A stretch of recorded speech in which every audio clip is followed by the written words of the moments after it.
Travis Scott. Travis Scott just gets hit with another major lawsuit. You guys know that Travis Scott and Drake are having the blues right now. This is a big mess. And we're going to talk a little bit about what's going on with Travis Scott, Drake, Astroworld, and that massive lawsuit. So get comfortable, buckle up your seatbelt. We're going to get started on the Black Financial Channel right now.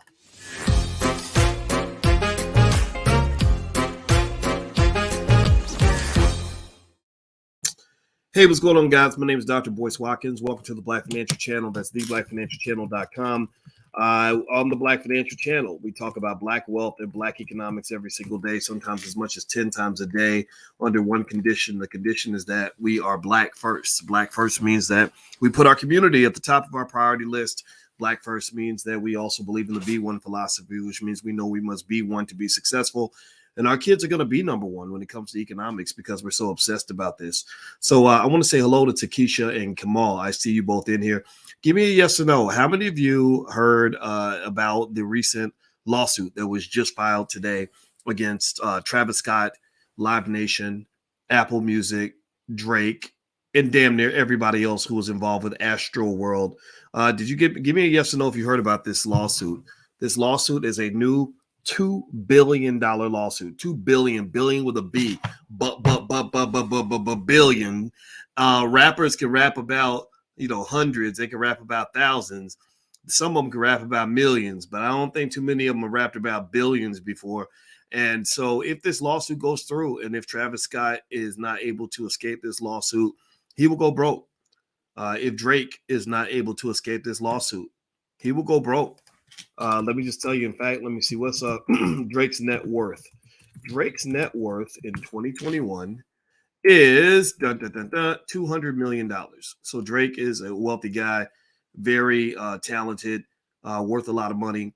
But even this lawsuit is enough to make Drake go broke. I think Travis Scott's net worth is a lot lower than Drake's. Let me see. Travis Scott's net worth is, drum roll please, $60 million. So $60 million. And I guess that's what comes with hanging out with the Kardashians. So you become a Kardashian, that's an instant come up. So I don't think I would ever want to date a Kardashian, but hey, whatever you want to do, it's up to you. So last week you had this thing called Astroworld that went down, and a lot of y'all know about this. I don't have to recap it too much in case you weren't aware, in case you were under a rock. Astroworld was kind of a minstrel show gone bad. It was the deadliest minstrel show on earth. And I say it that way because we know that a lot of hip hop has gotten to the point of being straight clownery, just kind of silly, just, guys just really trying to outdo each other. There's a historical context to this. Don't forget that Dr. Claude Anderson explained that even back on the slave plantations, that slaves used to try to get attention from the master by being as outrageous as they could be. So a lot of this is really just a continuation within the field of hip hop, where crowds full of white people get together, because not a lot of Black people go to Astroworld. Not a lot of Black people go to Astroworld. That's on white folks.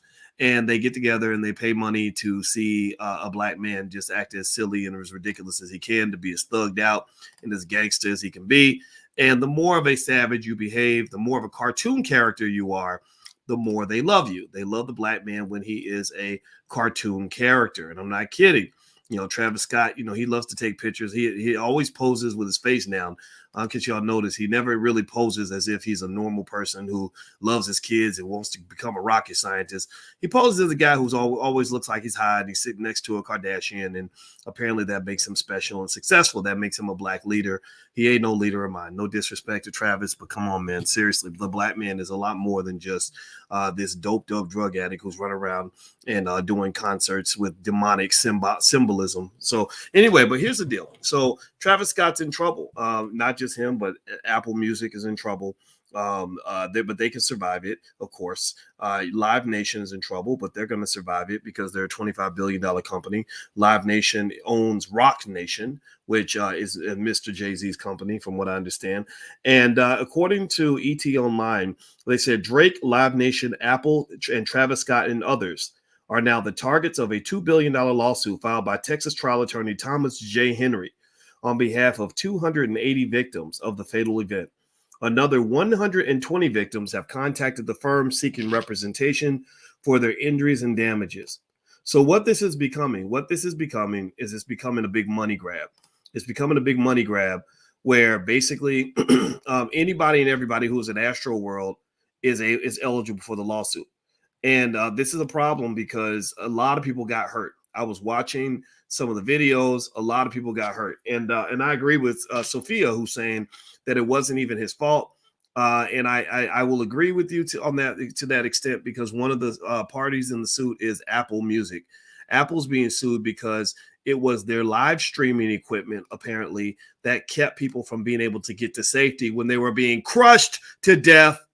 So as people were being crushed to death at this concert, because they had stuff behind them and they couldn't get out, they couldn't escape because Apple wanted to make as much money as possible by streaming the event and getting the best seats as they could. So while Travis Scott is certainly not the most to blame for this concert, you can't let him off the hook. You can't let it. I know he's black like y'all, but but you can't let him off the hook, because if you do, you forget about this poor kid who got paralyzed as a teenager. I mean, can you imagine? You're a teenager, you got the rest of your life to live, and Travis Scott told this guy to jump off a balcony, and he jumped off a balcony, and now he can't walk for the rest of his life. That means if he's 21 years old, he won't be able to walk at 22 years old, 23 years old, 24 years old, 30 years old, 35 years old, 40 years old, 45 years old, 50 years old, 55 years old, or 60 years old. He won't be able to walk in the year 2060 because he jumped off a balcony because Travis Scott told him so. Now, part of it is, you could say, well, it's his fault, right? And I agree with that to some extent, in the sense that, not to say I agree that it was all his fault, but still, somebody tells you to jump off a balcony, don't do it. But at the same time, he was a young teenager, and a lot of teenagers are influenced by hip hop artists. Hip hop artists are the greatest influencers in our society. They can influence your young people to get high on drugs. They can influence your young people to go out and kill each other. They can influence black kids in the hood to do all kinds of stuff. And if you don't believe me, well, remember, this isn't the only hip hop tragedy in the last 2 weeks. You also have this poor brother right here that just got killed today, or this week, Young Dolph. Young Dolph down in Memphis got killed.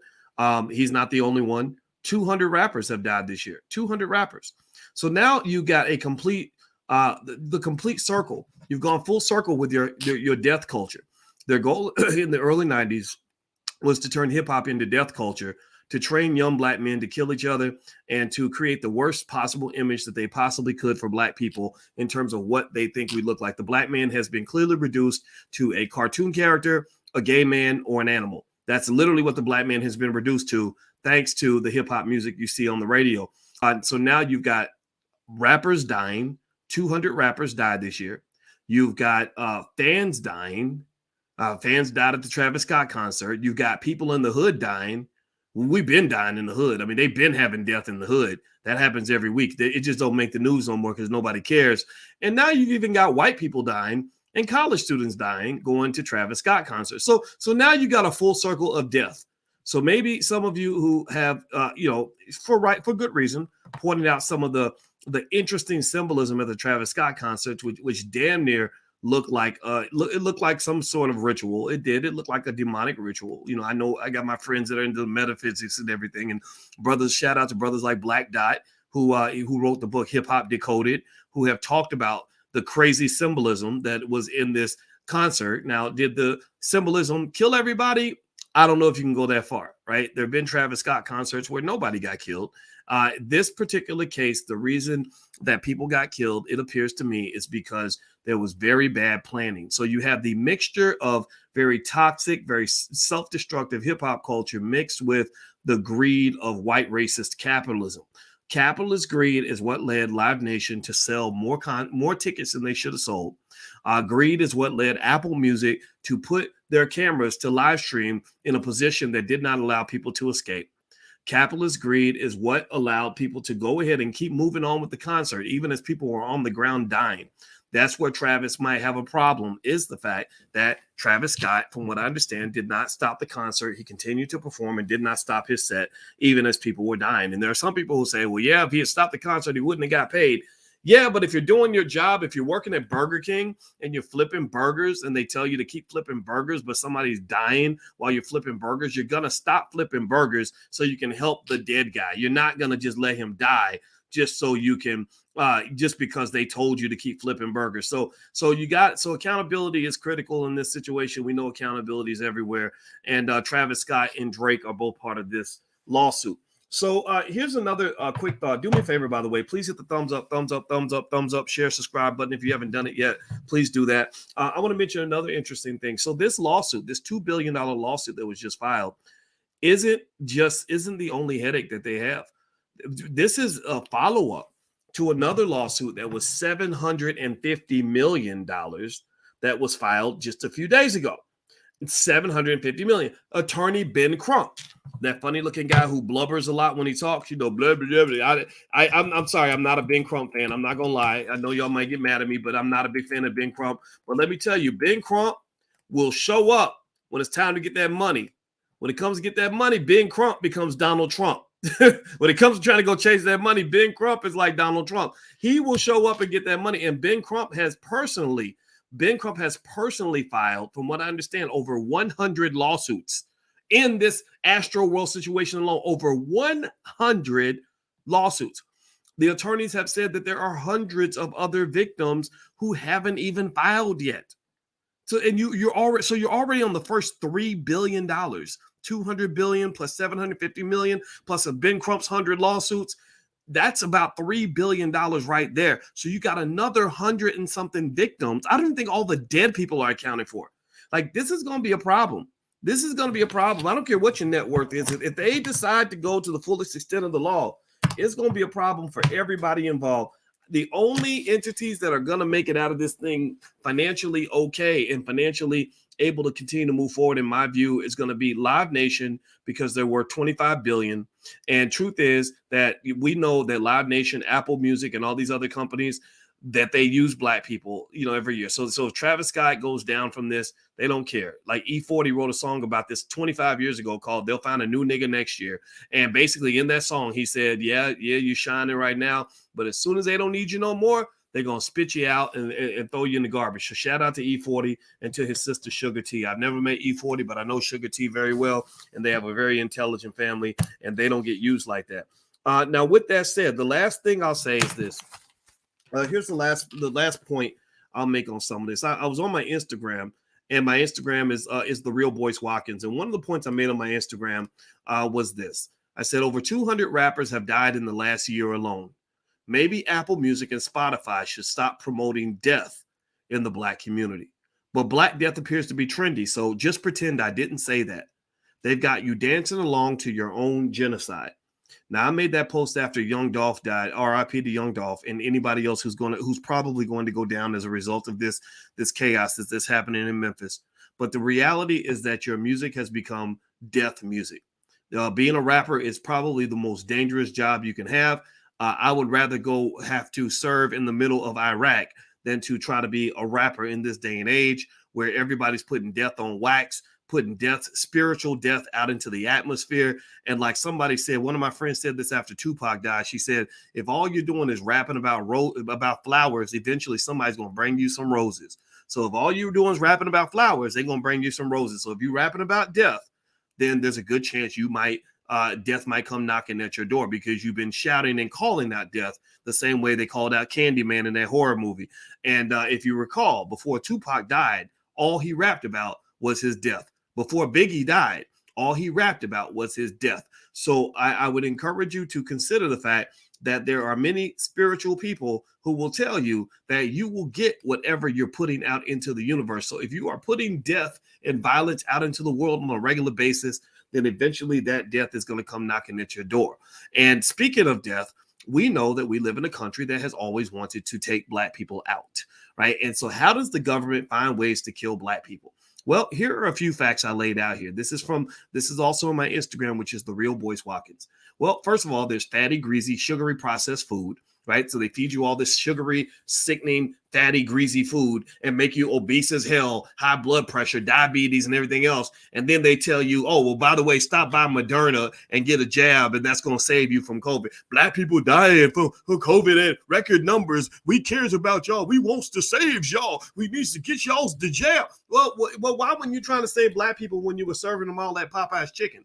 That's what I don't understand. Like, did you not care about black people when you were incentivizing black people to eat Popeye's chicken? Any Negro stupid enough to think these people care about you is somebody that's not even worth talking to. I feel sorry for you. I just want to get you a lobotomy because clearly you don't understand the game that's being played on you. The game is to beat you down and damn near kill you, and then present themselves as the solution to the problem that they caused. Number two, a liquor store on every corner. Drugs and alcohol have been the worst thing to ever happen to black people in the history of this country. And I do not understand for a second, with all the drunk driving accidents and all the broken down, messed up uncles we got in our families who can't even take care of their kids because they drinking so much. The NFL player this week who just got in trouble for a drunk driving accident where he killed somebody.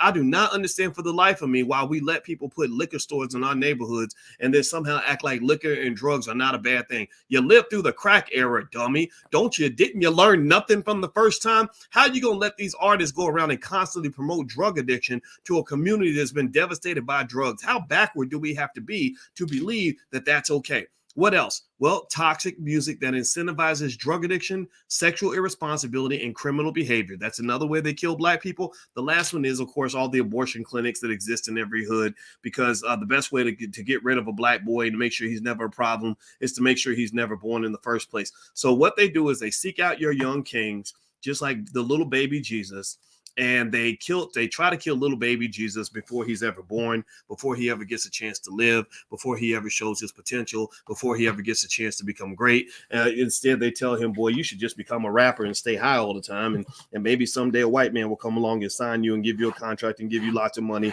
so you could be the next Travis Scott. Well, now even the Travis Scotts are not doing so well, because I'm going to tell you this Astroworld thing. It's not like you couldn't see it coming. He's rapped about mosh pits and injuries and people getting hurt at his concerts and all that stuff. And that became a source of pride. And so now it's time to pay the piper. The lawyers tend to know how to make a lot of money. The lawyers and the feds make a lot of their money off of rappers. That's why they have the whole hip hop patrol, hip hop police. Because they know that because the rappers will rap about the guns they have, they say, well, let's just go to a studio where we know the guns are going to be there. We know the drugs are going to be there. We can get some easy arrests and go make some money. Go ask Bobby Shmurda, who just got out of jail after having guns and drugs in the studio, and they went and got him. We can get him on RICO charges because they tend to roll in cliques. So they get their guns and their drugs and their liquor, their weed, and their women, and they're doing all this in cliques and there's groups, and then that makes it easy for a RICO charge. So to some extent, what the music has done for us is not just kill us, but it's made us real stupid, because a lot of times it doesn't make sense to me. I've never understood why you would go kill somebody and then go rap about it. I just never understood that. If I kill somebody, I'm going to be quiet. I'm not going to tell nobody. I'll take that to my grave. My wife won't even know unless I tell her and bring her in just so she can help me bury the body. She is loyal like that, but I probably save her the trouble by not telling her that I had to go to pop somebody or take them to the next life, right? But for some reason in hip hop, they got the young guys convinced that you should go and rap about the crimes that you've committed. You should go rap about the dope that you sold, because that gives you street cred. You should rap about all the things you're doing to kill yourself, so you can't even be a father. You can't even be an adequate husband. You can't be an adequate leader in the community because you're too damn high to know how to even take care of a family. So they are killing your whole generation, which means that when you talk about the number one things that are stealing black wealth in America, when you talk about the things that are taking our wealth, it ain't just how we spend our money. You're not losing your wealth just from how you're spending your money. That's the easy part. That's simple. That's the basic part. No, you're losing about $5 trillion every generation because they're taking 5 million of your young, brightest, best men and turning them into drug addicts, turning them into people that take pride in being illiterate. Guys that just don't want to be much of anything. I mean, and I'm not saying Travis Scott isn't a genius as an artist. I'm sure he's a great artist, but I don't want a son who wants to be like that. I'm sorry. Forgive me. Maybe I sound old-fashioned. I don't want a son who wants to marry a Kardashian and sit around and just try to be cool all the time. I want a son that has enough pride to say, look, I ain't trying to be cool. I'm trying to win. I'm not trying to be high all the time. I'm trying to be alert. I'm trying to be ready for white supremacy. I'm not trying to be ignorant. I want to be intelligent. What's wrong with that? Does that make me old fashioned because I would want my son to be ready for war? Because I'm gonna tell you like this: ain't no drug addict never ready for war. When you high and out of your damn mind, and you popping mollies, they could take your ass to jail in a minute. You wouldn't even know it until you got into the cell. So this is what I'm seeing here, and this is making me very sad. And I hate having to say all this, but I think somebody needs to say it because apparently the whole black community is scared to speak out about what this music is doing to your people. There are a few people out there, still you out there, and I hear you, but I'm telling you, you can't go along with anything just because it looks cool. You got to call it for what it is. And I'm going to just tell you, a lot of this stuff you can see coming, and it's very sad. And I wish them the very best. And I want to forgive, and I want to kind of look past certain things, but some things you can't look past because this is part of a trend. This is a pattern. This has become a culture. Death has become black culture. Black is synonymous with death. Black is synonymous with struggle. Black is synonymous with trauma. Black is synonymous with devastation. I don't think that's what it should mean to be black. I think it should mean something different. But then again, though, maybe I'm just saying too much. But anyway, I'm going to get out of here, guys. If you want to, just so you know, I pulled together some stocks that I like for this week that I decided to add to my portfolio because you guys know I believe in black wealth. And so if you follow, I have an Instagram page called Financial Juneteenth. If you go to Financial Juneteenth on Instagram and click on the link in the bio at the very top, there is a list of stocks that I like for this week. There's one stock. The first stock that's on that list is the one that I like the most. And there's a list of about 5 or 6 of them that I'm actually personally buying myself. So if you're interested, go to my Instagram at Financial Juneteenth. That's my financial page, and you can check that out. So I'm out of here, guys. Hit the thumbs up button. Thumbs up, thumbs up, thumbs up. I'm out of here. My name is Dr. Boyce Watkins. I hope you guys have a wonderful day. God bless you. I'll talk to you soon. Take care. Peace.